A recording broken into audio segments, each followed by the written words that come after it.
Israel ने Iran के खिलाफ इस जंग का आगाज तो कर दिया, लेकिन अब यही जंग उनके लिए चुनौती बनती नजर आ रही है।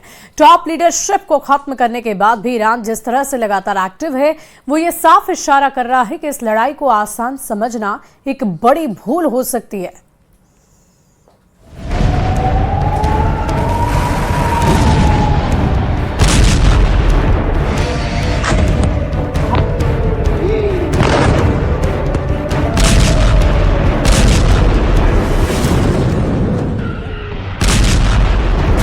क्या ईरान पर हमला अमेरिका इजराइल पर भारी पड़ गया?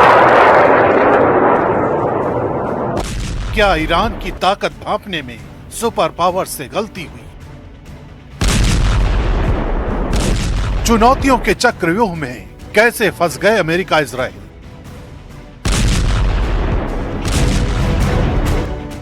फरवरी 2026 के आखिर में जब अमेरिका और इजराइल ने ईरान पर हमला शुरू किया तो रणनीति साफ थी, सीधे सिर पर वार। इसे कहा गया डीकैपिटेशन स्ट्राइक, यानी टॉप लीडरशिप को खत्म करके पूरे सिस्टम को बंद बना देना।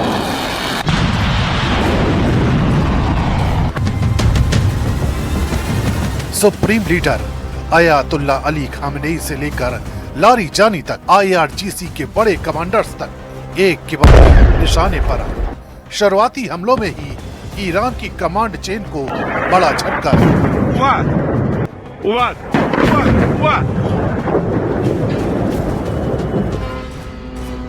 वॉशिंगटन और तेल अवीव को लगा कि ये जंग अब जल्दी खत्म हो जाएगी, लेकिन असली कहानी इसके बाद शुरू। लीडरशिप पर इतने बड़े हमले के बाद भी ईरान पूरी तरह से ठहर नहीं गया।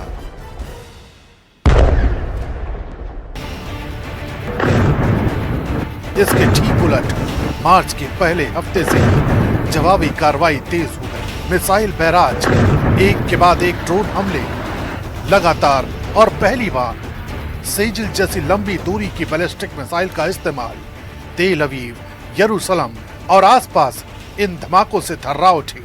ये सिर्फ जवाब नहीं था, ये एक संदेश था कि लीडरशिप खत्म होने के बाद भी ईरान की युद्ध क्षमता जिंदा है। जंग अब सिर्फ ईरान और इजराइल तक सीमित नहीं रही। इराक, बहरीन और खाड़ी के दूसरे हिस्सों में अमेरिकी ठिकानों पर हमले शुरू हो गए। समुद्र में जहाजों को निशाना बनाया गया, बिल्कुल 1980 के दशक के टैंकर वॉर की तरह। वहीं हिजबुल्लाह भी उत्तरी इजराइल पर रोजाना रॉकेट और ड्रोन से हमले कर रहा है। यही वजह है कि अमेरिका और इजराइल दोनों के लिए ये जंग आसान नहीं रही है, क्योंकि ये जंग अब सिर्फ एक फ्रंट की लड़ाई नहीं रही, बल्कि मल्टी फ्रंट की जंग बन चुकी है और हर मोर्चे पर दबाव बढ़ चुका है। एक तरफ ईरान की मिसाइल और ड्रोन क्षमता अब भी एक्टिव है। लगातार बैराज इजराइल की एयर डिफेंस को थका रहे हैं। आयरन डोम और एरो सिस्टम पर इतना दबाव है कि इंटरसेप्टर्स तेजी से खत्म हो रहे हैं और उन्हें फिर से भरने में महीनों लग सकते हैं। दूसरी तरफ हॉर्मुज स्ट्रेट का संकट इस जंग को ग्लोबल बना चुका है। तेल की सप्लाई प्रभावित है, कीमतें बढ़ी हुई हैं और दुनिया की बड़ी ताकतें खुलकर आने से हिचक रही हैं। यानी सैन्य लड़ाई के साथ साथ एक आर्थिक जंग भी शुरू हो चुकी है। एक दबाव प्रॉक्सी वॉर का भी है। लेबनान, इराक और खाड़ी में फैले ईरान समर्थित ग्रुप्स इस जंग को मल्टी फ्रंट जंग बना चुके हैं। हर दिन नए हमले, नई चुनौती। ये जंग जितनी लंबी खिंचती जा रही है, उतना ही अमेरिका और इजराइल पर सैन्य, आर्थिक और राजनीतिक दबाव बढ़ता जा रहा है। और सबसे अहम ये कि रिजीम चेंज का सपना पाले अमेरिका और इजराइल अभी भी अपने मकसद से दूर है। इससे साफ है ये जंग अब एक लंबी लड़ाई में बदल चुकी है, जहां जीत आसान नहीं होगी। ईरान के अपने जो है रेजिलियंस है, उसको लड़ रहा है, जैसे भी लड़ रहा है। इजराइल के अपने ऑब्जेक्टिव्स हैं। पहले तो ना तो वार का ऑब्जेक्टिव क्लियर था, ना उसका एंड गेम क्लियर है। तो इसलिए सिचुएशन जो है वो खराब है और बढ़ती जा रही है और दुनिया की इकोनॉमी पे, एनर्जी सिक्योरिटी के ऊपर में, लोगों की लाइफ और सबके ऊपर बड़ा खतरा है।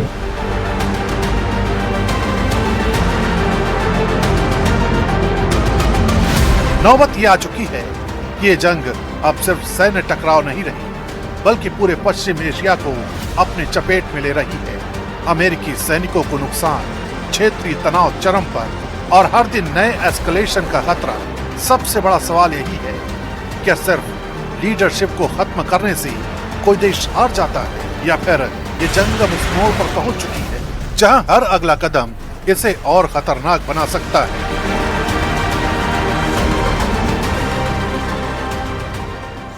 और देखिए